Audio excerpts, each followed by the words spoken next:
JG, this won't end well. Here is a little bit different to what you normally find on YouTube, and that is, I want to give you the kind of briefing that you would get if you're working in a fund or an investment bank, because that's what they do. Like, I used to have 7 a.m. morning meetings, hated the bloody things because I hate getting up at 6. Who wants to get up at 6 o'clock?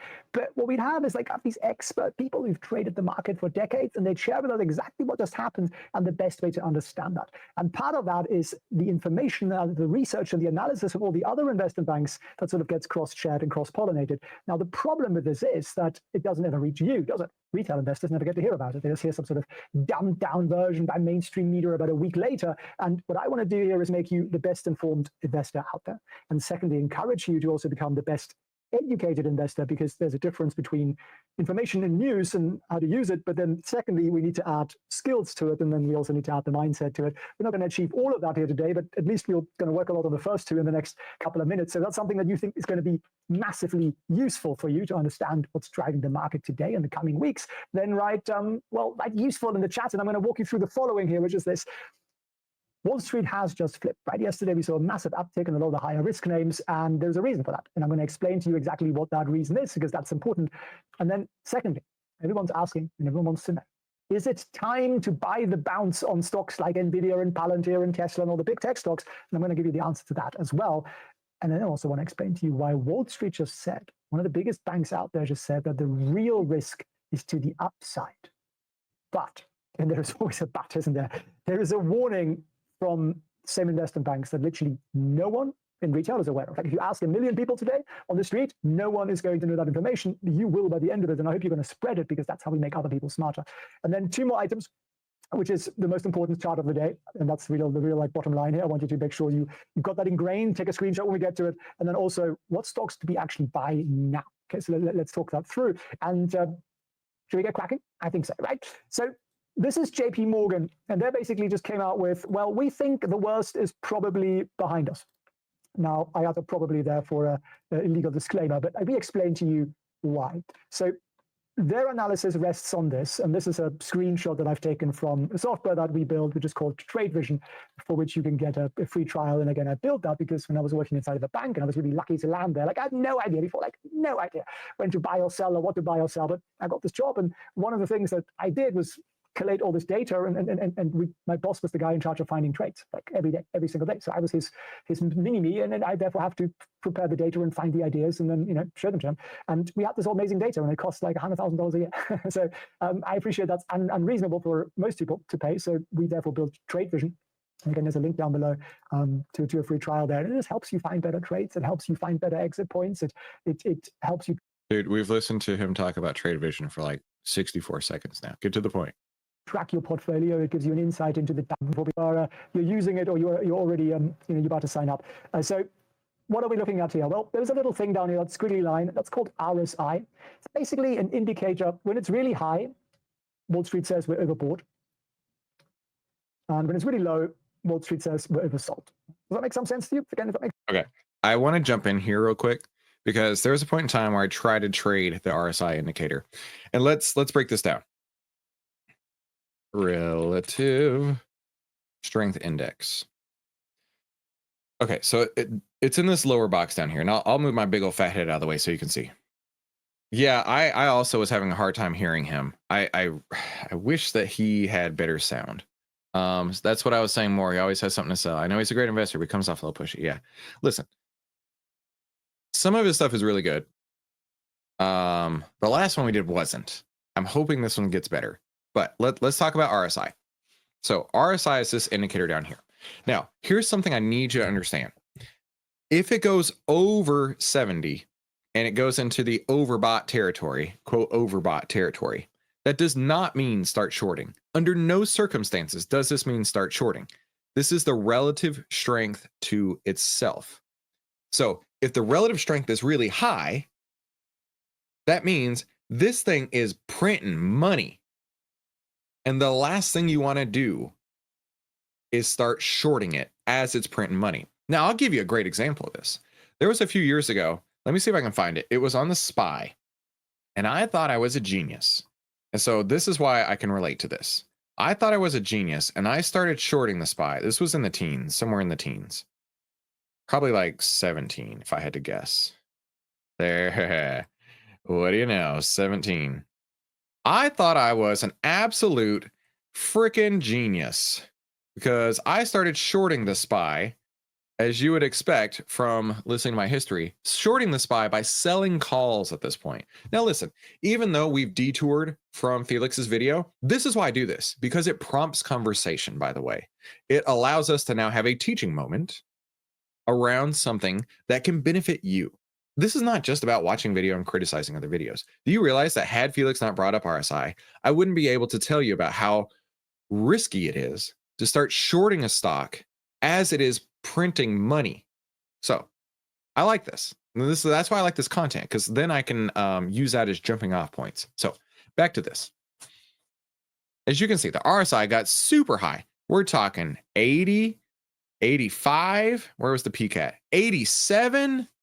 Freaking so high. And so me being the genius that I was at the time, I was like, let's sell some calls, right? Let's say I started selling calls here when it crossed over at 270. Well, as you can imagine, as the market went up day after day after day after day after day after day after day after day, 5% on the SPY in the span of 16 days, my account is evaporating. Like every time I log into my account, less money. And I'm like, God, you can't be serious. I thought it was overbought. I thought it had to come down. Don't ever look at RSI being elevated and think, oh, it has to come back down. Did it come back down later? Yes, it absolutely did. But by that point, my trade was a giant loser. And of course, I didn't have a trading plan, so I didn't know where to get out. And of course, as it went down, I'm on the other side of it with puts that have already expired so deep in the money, because I had sold the calls that are so deep in the money, even though I had sold them out of the money, thinking I was a genius and collecting that premium, right? Which is why I tell you, do not ever sell options. There is no reason to sell options. If this trade had worked out for me, I might have made, we'll use round numbers here, I might have made $100. But in the process, I think I lost, in this case here, $1,300. So I lost 13 times as much as I could possibly make on the trade. The absolute maximum that I could possibly make in the trade, I lost 13 times that much. Now I need 13 perfect trades in a row to get back to break even. So with Felix's introduction here, we've used this to talk about how you shouldn't short a market just because the RSI is high. Just because the RSI is high, that actually means the market is strong AF. Second, that we use this as a jumping off point to talk about how you shouldn't sell calls. Okay, we've covered quite a lot. We've covered quite a lot here, and that's why I like to do these. I think this is fun. It gives me an opportunity to teach you in real time. So back to this here. If you are going to use RSI as a jumping off point to say it's overbought or oversold, the time to get in would be down here. I wonder if I can do a green light on this. There we go. It would be here when it gets really high and then starts coming back down. Now, coincidentally, that would have been a fantastic shorting opportunity. I would have made all $100 right there. Yeah, because I didn't know how to buy puts at that point. Yeah. And then the same would be true if you're looking on a bottom. Right, so finding the tops, finding the bottoms is going to be next to impossible. Here's a great example. So this candle right here, October 11th, 2018, you would say, oh man, it's so oversold. I should start buying stock. Or it's so oversold. I should start selling puts. And the next thing you know, it bounces up and you're like, oh, I'm a genius. And then, oh, wait a minute. Oh, wait. Oh, geez. Oh, no. It got even worse. It went down even further. It went down another 4.5% or 4% or so to that low right there. So using RSI alone, in my opinion, is a really, really tough play. Really tough play. This is the end of 2018. You can see when it comes back up, that could be a green light signal for you right there. That could be a green light signal. And it turned out to be great. But then again, you could look at stocks like AMD now, which they're going down and down and down and down and down. And where really is oversold on this point? Where is oversold? Was it down here when it was at 26 on the RSI, but it was at $121? Because right now, I would tell you, if I was thinking that oversold was the problem, and then I was ready to get back in, boy, was I wrong, as it's gone down another $20 a share. So yeah, I'm not a huge RSI fan, mainly because it cost me some money. Let's continue on. Makes some sense to you, right? Just write a 1 in the chat, and I can see that it makes some sense to you here on the RSI. So where are we right now? Well, we're down here, right? Have we ever been that low? Well, not in the last year or so. We were almost that low here in sort of September 2024. In August last year, we were almost that low, but not quite. And that has generally been, if you draw some little lines up, that has generally been, and somebody taught me yesterday how to draw straight lines on this, by the way. Thank you very much for that. You're a kind human being. And my lines are not exactly straight, but you get the idea. Those were, generally speaking, bottoms of the market. There's also that one here, which will bring us up to that there. So it's a pretty decent indicator, right? Pretty decent indicator of bottoms. And that's basically why JP Morgan, probably the most powerful bank in the world, is saying, we think we're nearly at the bottom of this. And maybe you don't believe me, but there's actually a screenshot of what they're saying. Okay. And then if we print this for today,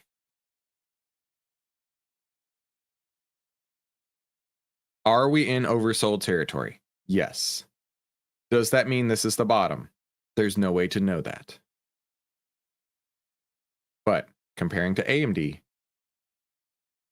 remember, it can hit this oversold level and then get even lower. It can hit this oversold level and then still go down 17%. I mean, it's brutal out there. Absolutely brutal. Now we do have this order block right here. We're looking past the order block at the moment. So yeah, this is looking awful. The distribution of the full report is restricted. Whoops. I guess I shouldn't have taken that screenshot and shared it with you. Well, never mind. What are they going to do about it? He says in handcuffs 3 days later. They're saying we're getting close to some of the worst we've seen in the past 2 years in both North American and emerging markets, and that the best case scenario might now be a steady recovery in markets. Steady recovery. So nothing like massive or super, super quick, but steady. Steady is pretty good. I think at this point we'd all take steady, right? Are you happy with steady right now? I think you probably are. So what's the thing that everybody wants to know about? Is it now time to buy the NVIDIAs and the Palantirs? Should we be loading up the boat? Well, let me give you... Is there a rally in NVIDIA and Palantir? Am I missing something here? Okay, sure. Remove all annotations on NVIDIA. You know what? It does have a cross over that 10 EMA right there. It might be an opportunity to start taking a little bit of risk. It's up to you. But the overall trend is still down. It's much easier to trade when the overall trend is going the same direction that you are. Rather than trying to bottom fish, it's way easier to do the opposite. And if we look at Palantir, I think we looked at Palantir a minute ago. Yeah, it's down 5% today. There's no way I touch that. No way. You an answer to that, because there is NVIDIA, for example. As an example, I'll run you through one example, and I'll tell you how you can answer the question yourself and everything else. Because again, what's more useful to you? I give you a fish, right? Or I give you the rod and how to use it. If I give you 10 fish today, well, 9 of them will go off and get very smelly. Whereas if I give you the rod and how to use it, you will have that knowledge forever. You can teach it to your children. You could literally be the one person in your family that breaks this evil history of having to go to work for generations. What's that all about, right? Like, I look at it now, and what I know now, I'm like, what were they all doing? My lovely ancestors. What were they all doing? Well, they clearly didn't have the knowledge that I was very lucky to stumble upon, because otherwise they wouldn't have a job, right? I've been very happily, joyously unemployed for the last 13 years or so, 15 years, maybe longer. And I do actually have some businesses, but they don't employ me, I employ others, which is a different story. All right, so let's look at NVIDIA. That's what you care about, right? So nice big bounce there yesterday. That yellow line there, by the way, is the 50-day moving average line, moving average. When we're above that, it's generally a good thing. We're below that, it's generally a little bit of a frightening thing. So what do you see with a chart like that? Well, zoom out a little bit more. And I've also added, it's a little chart down here. You get a blue pen.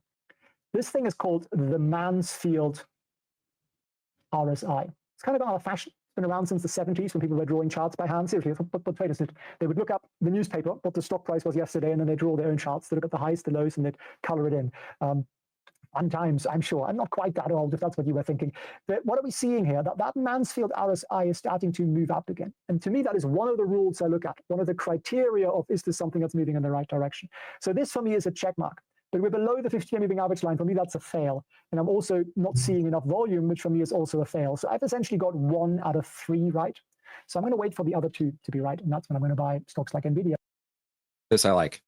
I like this a lot. He's talking about the moving averages. He's got other indicators, and that's fine. You do you. But what he's saying is he needs to see a confluence of indicators, right? A confluence of indicators is what I'm looking for all the time. That's what I mean when I talk about the master key, right? When I see the master key, I'm looking for the SPY to have a buy signal. I'm looking for the trend of the price to be going up.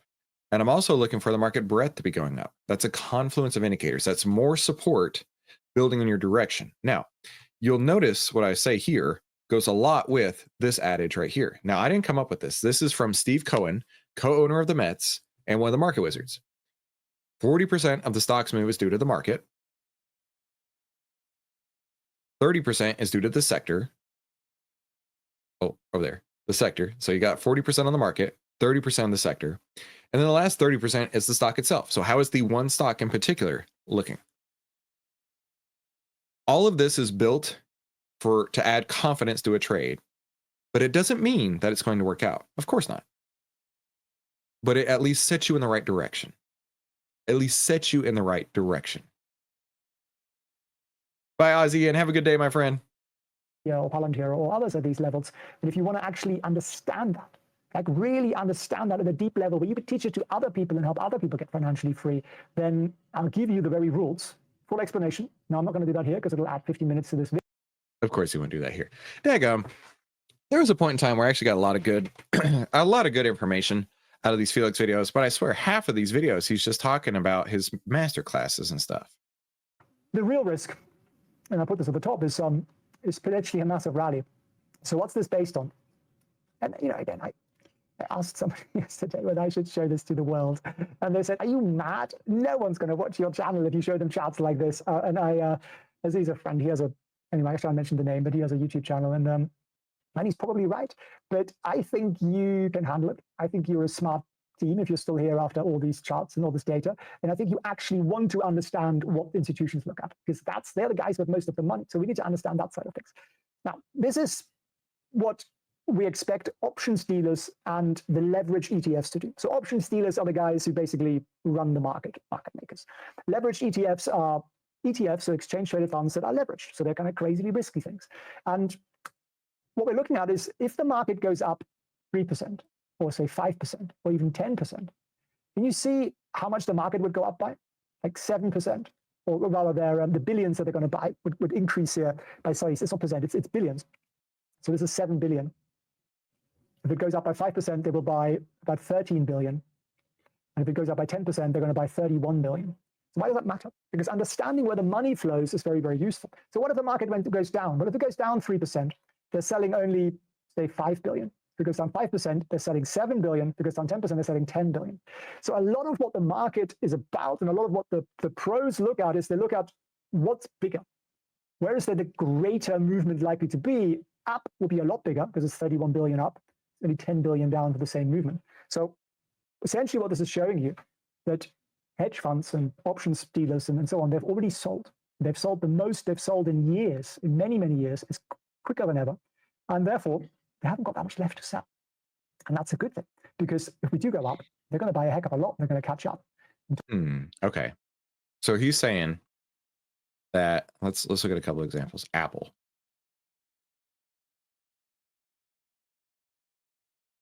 Oh my gosh.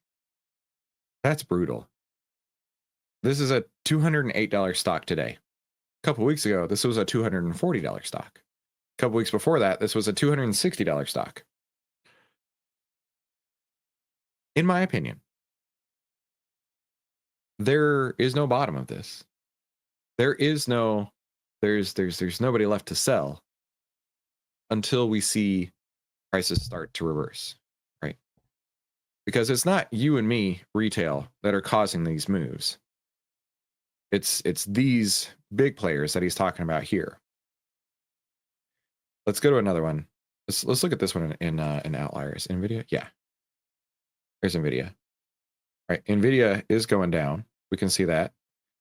We can see that on the chart here.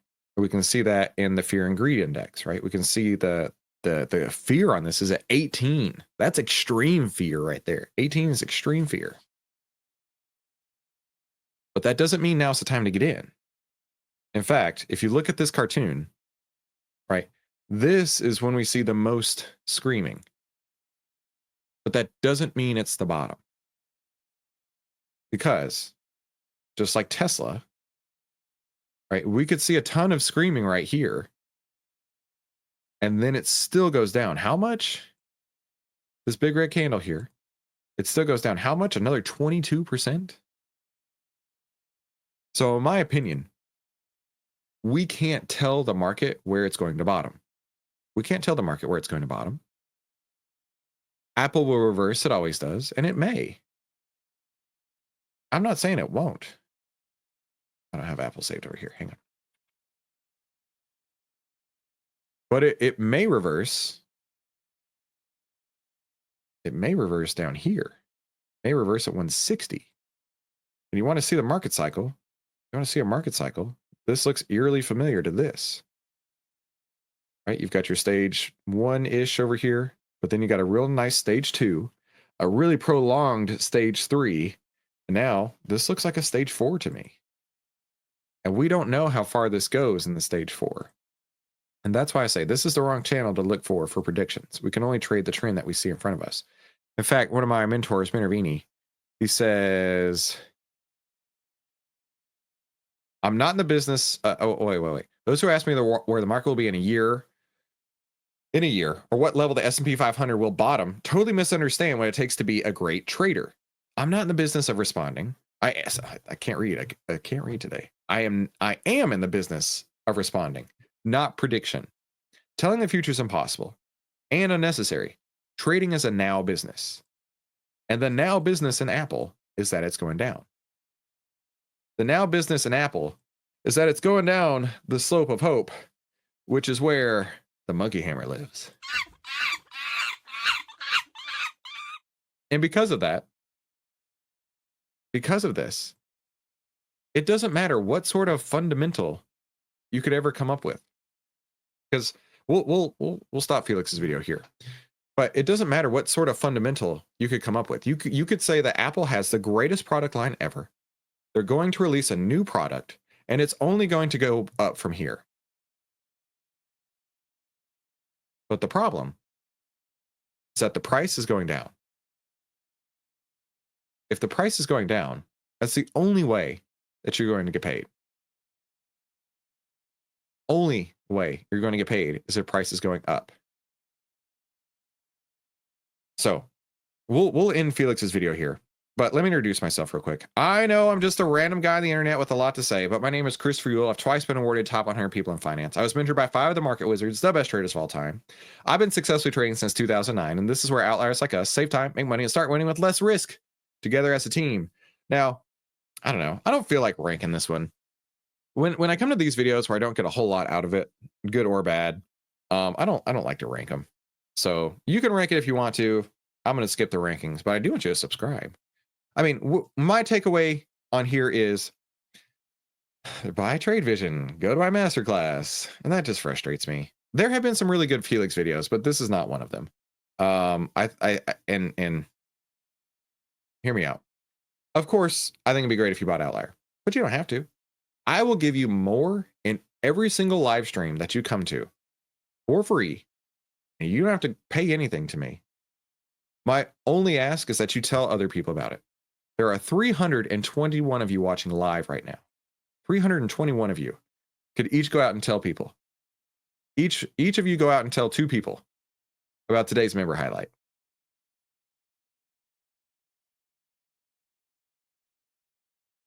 Okay. I want to go in the share your big wins section of our Discord. I don't know if you can see this. Let me get a little bit bigger. Daravan says, first week of trading with outliers, so far following the 10, 20, 50 outlier trend template that we talk about all the time. And it's already working out. I have my stop losses in place and my half ATR marked on his charts. And looks like dude's making money. And that's so cool. Screech with a 40% win in his short. Screech is here live, by the way. 40% win on shorts on Delta Airlines and Starbucks. Outlier's already paid for itself. Let's see, this post from Bender. Actually, let me go to this. One thing we really like to do is share some of these posts on my YouTube channel. So this post from Bender, who I think is here live as well.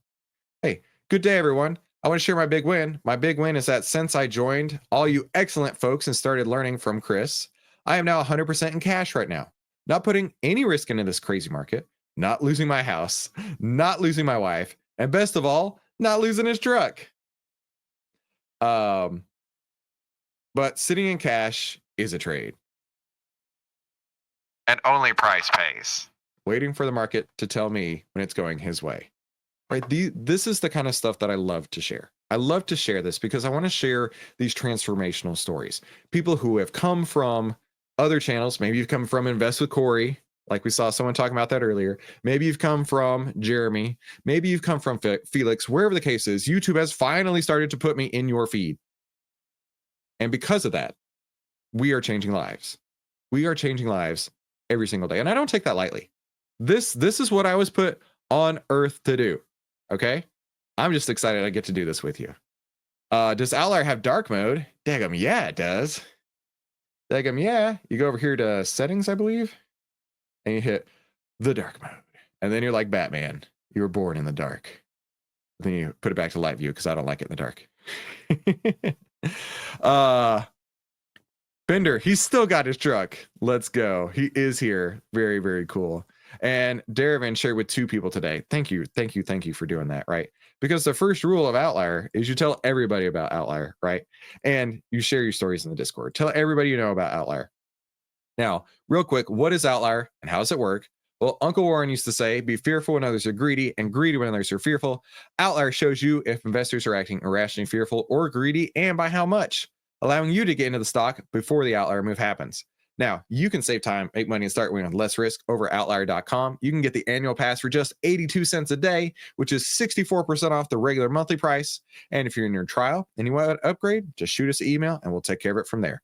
Now, my style of trading using Outlier, I call it the golden ticket trading strategy. It's where only price pays. We want to look at the market, the 10, under the 20, price under the 50 in this case here. Now, I know the market just closed or is about to close, and that's okay. That's okay. We're still going to go through the strategy here. Let me remove all my notes on the SPY real quick. Had some from earlier. I mean, yeah, the market is absolutely on a rip roar and trend down. 10 under 20, price under 50. Your Outlier 10 trim template is very, very bearish. Next, market breadth. This I was actually quite surprised by because I believe it was 2 days ago.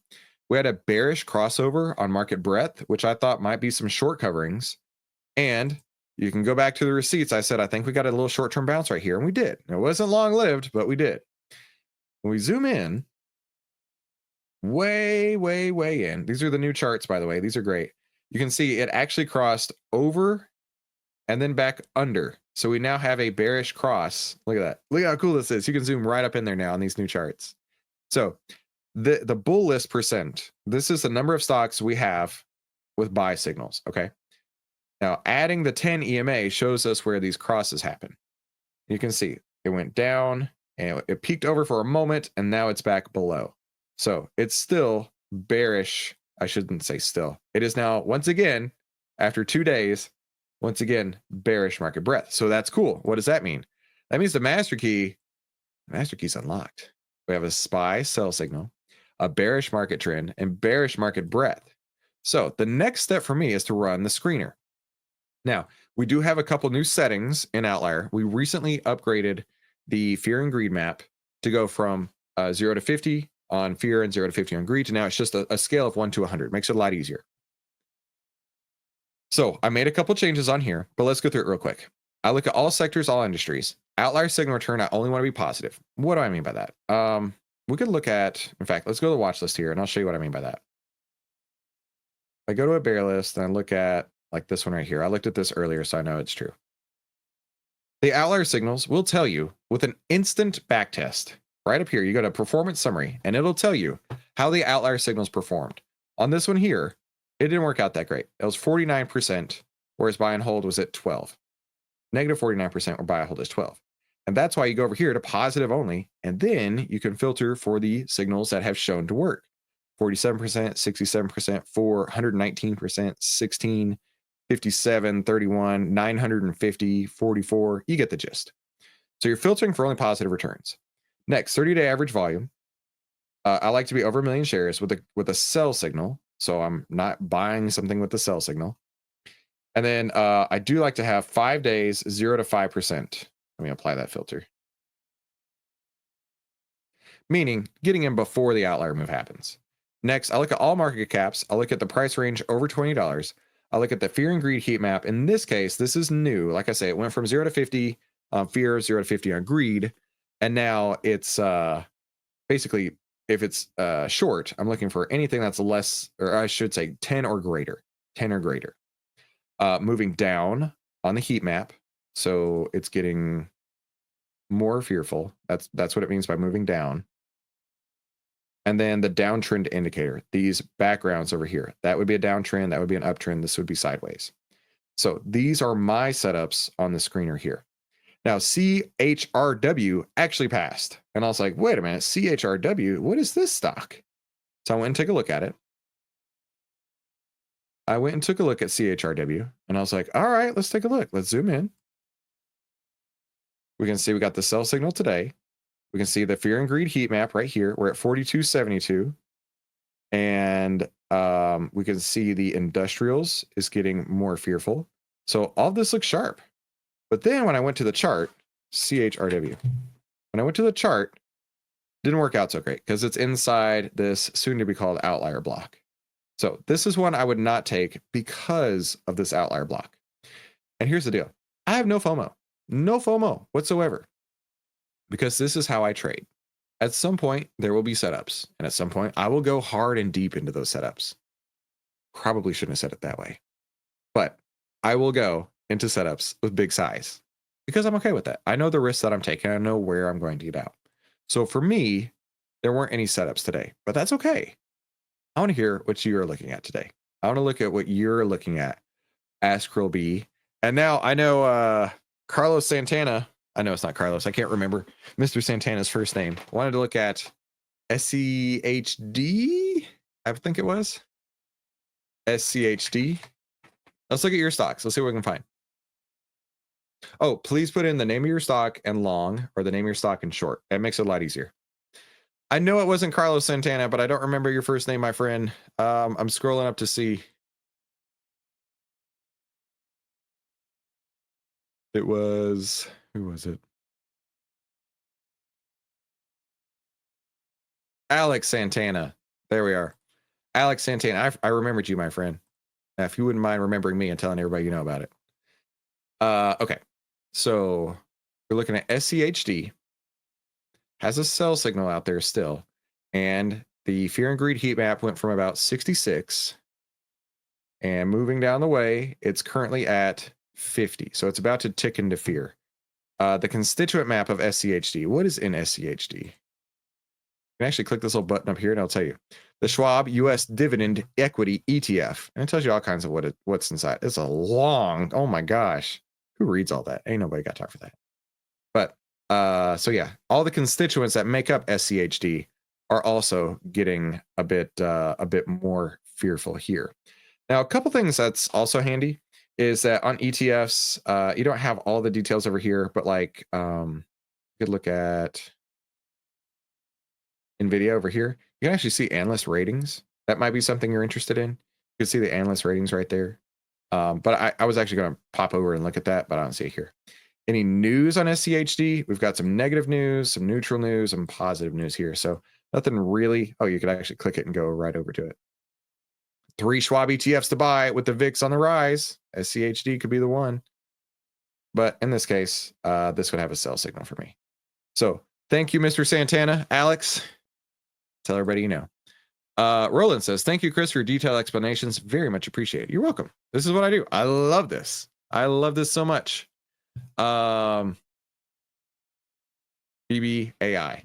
I know a lot of people have been asking about that. BBAI.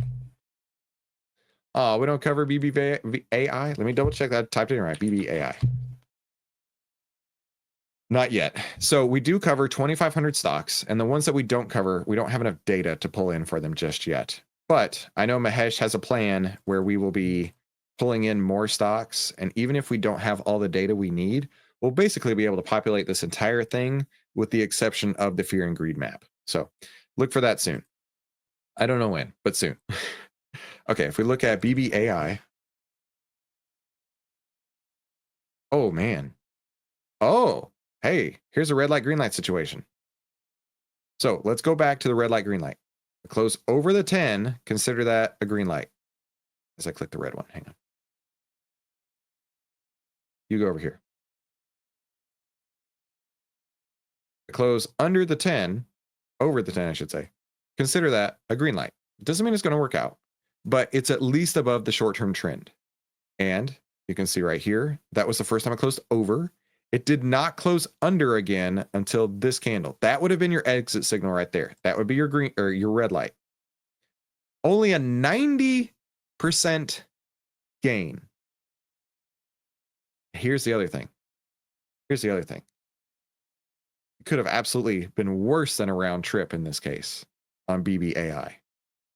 So, who said BBAI? Ryan. Apologize. I don't remember if this was long or short. Ryan says long. I wish that I could tell you better news right here, my friend, but that was the exit signal to get out a while ago. And you can see why we're calling it red light, green light, right? It makes it a lot easier. Bluefin Trader, that's Jean-Louis. He's been shorting everything lately. Jean-Louis knows what I'm going to say. He just wants me to reinforce it. Jean-Louis knows what I'm going to say. Let's just look at it together. Sell signal here. We can see the heat map going from roughly 77 at that time. And now it's pushing 50.94, getting a lot more fearful. The real estate sector is not honestly all that fearful, interestingly enough. But if we take a look over here on here, that's what I want to see. We took a look over here at PLD or Jean-Louis. Ooh, look at that. That's beautiful. You got your 10, 20, 50 crossed right there. And where's your red light? You could have had a red light right there. Give you a little warning sign before everything went sideways. Of course, another green light right there. But then where's the next red light? Here. If the red light, green light thing works for you, if this is making sense to you, type in a RG in the chat. If the red light, green light is making sense to you, put it in the chat because it would have saved you buttloads of money on PLD. I mean, it's just math. And that's why I have no problem ever sharing that for you. But yeah, PLD for a short is whew. That is beautiful right there, Jean-Louis. Jean-Louis is making money hand over fist lately on shorts. The kleptomaniac wants to look at KTOS long. KTOS. All right, buy signal coming through just a moment ago. Let's zoom in.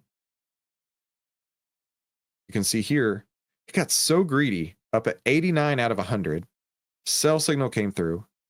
And always remember, the further greedy it gets, the more likely it is to snap back like a rubber band. Sell signal came through up here. Came way down.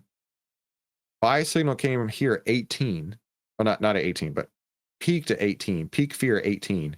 And it's now coming back up. We got a buy signal 2462 on the heat map, where the industrials is still getting more fearful. This one is getting a little bit less fearful. And if we look at KTOS over here, KTOS, hey, your 10, 20, 50 just crossed today. So you've got a confluence of signals right there, my friend. Right? You've got your 10, 20, 50 today. You've got your buy signal. You've got the fear evaporating, starting to move towards greed. But, you know, your sector is working against you and the market's working against you. So if this is overperforming right now, that's really good. Got lots of RGs in here. Awesome. I'm glad to hear that. I'm glad that this is making sense. Thank you, guys. Dustin, do you ever short a stock when you see a stock bouncing off an order block? You totally could. Totally could, right? Here's a great example on KTOS, right? Order block created on January 21st, came down, came back in, came down, came back in. And then that would have been a great short entry here.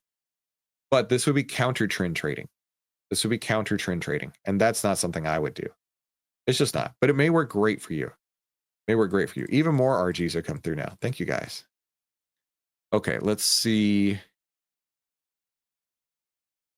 Why do order blocks change if you change the view period? If we bounce over from the daily to the 5-minute, you're going to see different order blocks, right? It's measured on these swings right here. And these swings can prove to be really, really useful. But these are large orders that are causing these swings. And anytime it comes back in these areas, it can really impact how it goes, right? So this right here, down, back into it, bounced right back up. Came right close to it, bounced right back up. Yeah, order blocks are so cool. So cool. Let's look SMCI. SMCI long from Richard. Good to see you, Richard. So SMCI, another one of those stocks that absolutely round tripped, and it just got absolutely monkey hammered to death once it came up to this order block that was created in August. The first time it came up into this order block, monkey hammered back down. Tell me order blocks don't work. So let's remove this annotation here. So SMCI, you've got really a sideways trend. You got your 10 is under the 20. Actually, no, you got a bearish trend right now. Your 10 under the 20, price under the 50. It just is under the 50 right there. So SMCI long doesn't look like a beautiful stock to me. Let's see who else is here still. Who else is here still? Stephen Black is here. Spreading the gospel, my friend. QBTS. Tell your dad I say hi. Oh, no, I don't cover QBTS. That's okay. Let's go over here. QBTS. All right. So, Steven, you just ran right into an order block right here with earnings. But it looks like this was an 18% move. I don't know if earnings came before or after. It might have come this morning. Beautiful move right here. But this order block could present some issues. And again, bounced right out of a couple order blocks, or a couple bounces right out of this order block right there. So watch out for that, Stephen. Of course, when the market is being difficult, it makes other things difficult too. Rick wants to look at gold. Rick wants to look at EQX. EQX. All right. So if we look at EQX, we do have a buy signal. We can see here the sell signal came right when the fear and greed was getting really high over at 88. Came way down, almost in the fearful area, and it's come right back up. Got a buy signal today. We've got the materials sector getting more fearful. Let's look over at EQX. 10, 20, 50. That's all pointing north. This has some legs, dude. This has legs to it. And then you're not far off that 10 EMA. So this could be a great trailing stop for you right there. So imagine this being your green light. You've got some legs. You've got some legs. So I like it. I like it actually. Mikey Mike wants to look at the bullish screener settings real quick. Let's do it. Let's do it for you, Mikey Mike. All right, so the bullish screeners, I haven't renamed them real quick, but this is my bullish new. It's exactly the same as my old one. The only difference is the slider over here. Instead of it going from the fear and greed 50/50s, it's now from 0 to 90. Basically, I want to be in anything that's not ultra greedy, right? Anything that's not pushing like 90 plus over here. I'm interested. So take a screenshot of that. Take a screenshot of that, my friend. And then for everybody else, listen, if you're an influencer of any size and any niche, we want to work with you. We think that we have an opportunity to make you some money, and I want to work with you. I'll personally be emailing you back. So tell me what you're trading in the chat, and be sure to come back for tomorrow morning's live stream, where outliers like us will save time, make money, and start winning with less risk together as a team. YouTube is going to pop up a couple recommended videos. I recommend you click one of those, and I also recommend you come to tomorrow's live stream. We'll talk soon.